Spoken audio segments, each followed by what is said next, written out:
Legendary investor Michael Burry just predicted another huge crash. Michael Burry, ever since 2008, where he foresaw the last housing collapse, has made a multitude of contrarian predictions about markets that have all slowly turned into reality. In early 2021, Burry stood against the bullish sentiment at the time and predicted that we would see massive inflation prints for years to come and warned investors of the coming stock market crash, but no one listened to him. He then went on to warn against a huge cryptocurrency bull run that was taking place, warning investors that the problem with what was going on was the leverage in markets and warning that the mother of all crashes was coming. Fast forward to today, to everyone's surprise, all of his predictions came true, with the stock market getting battered throughout 2022 due to high inflation and cryptocurrency down 70% plus across the board, with huge players in the market being wiped out by excessive leverage, just as Burry warned. Now, in a cryptic warning to investors, Burry has tweeted, "You have no idea how short I am." A clear message to investors: this crash is far from over. And he's not alone in his viewpoint. Famed investors and tech billionaires such as Warren Buffett, Charlie Munger, Jeff Bezos, Jamie Dimon, Chamath Palihapitiya, and Jeremy Grantham all agree there is much more pain to come for markets. In this video, we will go over exactly what Burry is predicting will happen, as well as the viewpoints from other investors as why they think 2023 is going to be an extremely bad year for markets. Make sure to stick around to the end of the video, where we will cover why Burry believes we are not even close to the bottom of markets and how he is personally positioning his portfolio to survive the upcoming crash. Also, only a small percentage of my viewers are actually subscribed. If you enjoy finance content, consider subscribing or liking the video. It's free and you can always change your mind. Now, according to Michael Burry, there are three main factors that will cause a collapse worse than the financial crisis of 2008. And based off these three factors, Michael Burry has gone and sold out of almost all of his stocks. First factor that Burry is extremely concerned about is regarding sticky inflation. In a recent tweet, he writes, "Inflation appears in spikes. When the spike is resolving, it won't be because of Biden or Powell. It will be because that is the essence, the nature of inflation. It resolves, fools people, and then comes back. When it comes back, neither the President of the United States nor the Federal Reserve will take credit." Now, what Burry is referring to is a situation we have seen play out twice before, once in the 1940s and then again in the 1970s. A first initial inflation spike is then followed by a second, larger inflation spike, which can be clearly seen. This is because the economy usually collapses after the first spike due to the raising of interest rates and intervention of the Federal Reserve. Thus, a second spike of inflation occurs, even more severe and terrifying than the first wave. Now, this isn't a view that only Burry holds, with the sharpest minds of Wall Street and greatest investors of this generation also agreeing we are about to see a second, more severe wave of inflation which will crush the economy. Just this week, tech billionaire and investor Chamath Palihapitiya had this to say about a second wave of inflation, with words that spookily echo exactly what Burry is predicting to happen. Here's this really interesting setup. We have a bunch of very positive news that I think we all have to process. First positive news was that inflation ticked down. Now, here's what I'll tell you. There's a caveat here. I talked to a bunch of pretty smart sharps on Wall Street. And, two things. Number one is they all gave credit to David Sachs, and they said Sachs was totally right. Double dip recession is coming. But then they said, tell Sachs that we think that these are the sharps. We think that there's a double hump in inflation coming, which means it's coming down to come back up. And there's a bunch of reporting vagaries that may cause that. So keep that in the back of your mind. But positive news, number one, is inflation ticking down. Number two, Jason, we talked about this. A federal judge basically stayed Biden's attempt at giving student loan relief. Now, that would have been a $500 billion transfer payment from the government into the hands of individuals. It is deflationary to not give that money to people. It's effectively taking stimulus away from folks.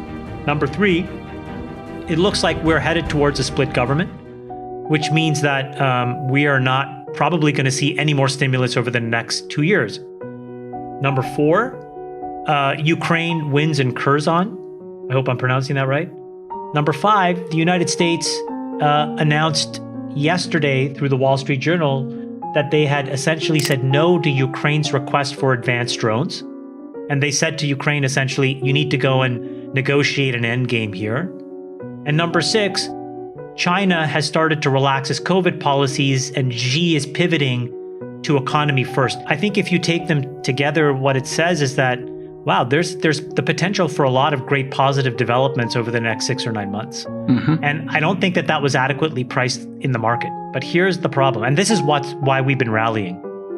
The problem is that most of this rallying has been because of a bunch of short covering by folks who were pretty pessimistic and negative after the last few inflation prints. So this is not really net new buying that we saw over the last couple of days. So you take it all together, I'm like, it's still going to probably trend up a little bit. But then again, we talked about this, Jason, when the VIX gets into the low 20s or the high teens, that's probably the short-term top, and then it turns around, and unfortunately, we're near the low 20s, high teens.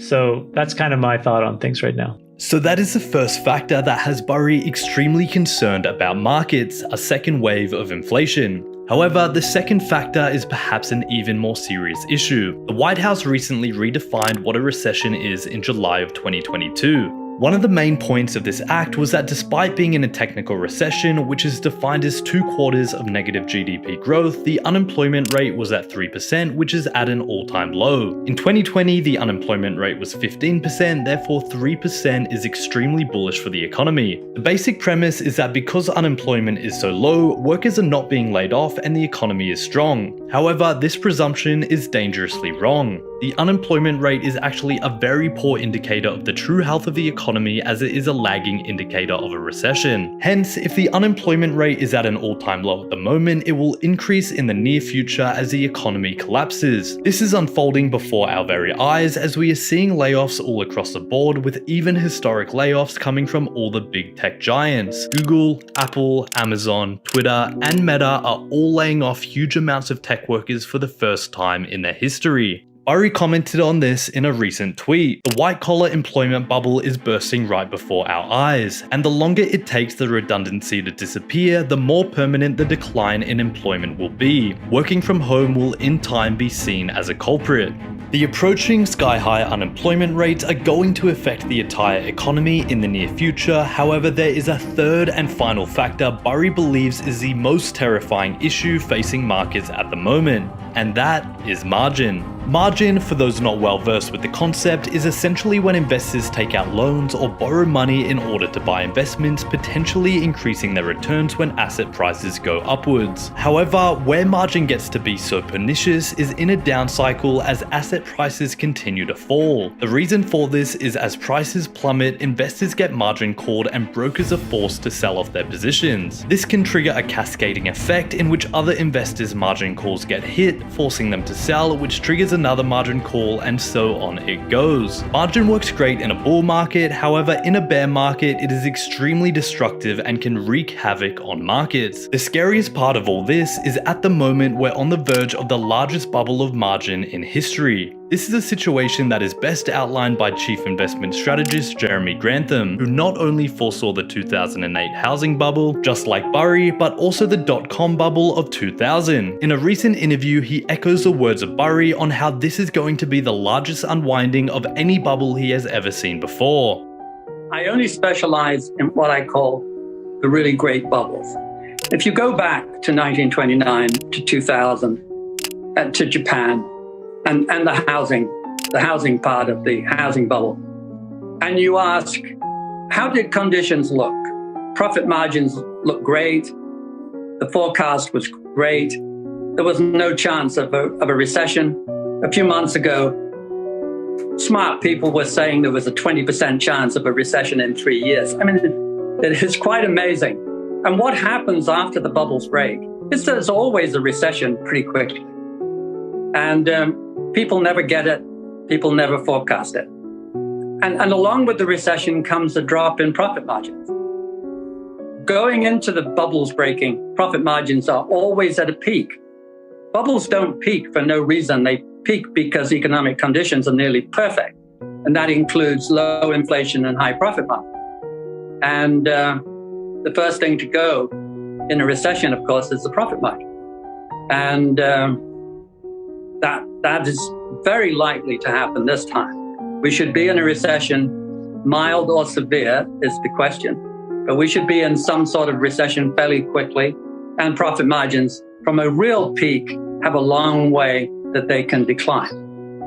And if you want to get into the longer term, I think this kind of 2000 bubble that we have is dangerously likely to morph into the 1970s, where inflation is always a part of the background discussion and where growth rate starts to dwindle away. So you have shades of stagflation as we had in the 70s, where commodities are intermittently scarce, price jags here and there, as we have seen recently, where the whole system is so strung out and so borrowed that it's lost its resilience. All you have to do is cough in COVID or a war in the Ukraine, and you see the problems ricocheting around the system that was not designed to absorb any kind of punch. Last minute inventory delivery, no reserves, putting all of your business with one country far away, no flexibility, no resilience. And now we begin to pay the price. So there you have it, the 3 factors why Burry believes we are due for another huge crash in markets and why you wouldn't believe how short he is. Investors often complain that Burry never gives enough warning to allow them to exit their positions in markets before huge collapses. However, Burry also addressed this in a recent tweet. People say I didn't warn last time. I did, but no one listened. So I warn this time, and still no one listens, but I will have proof I warned. So do you think investors will listen to Michael Burry this time around? Let me know in the comments. Anyway guys, hope you enjoyed today's video and that provided you with some value. I'll see you all in the next video, and as always, all the best.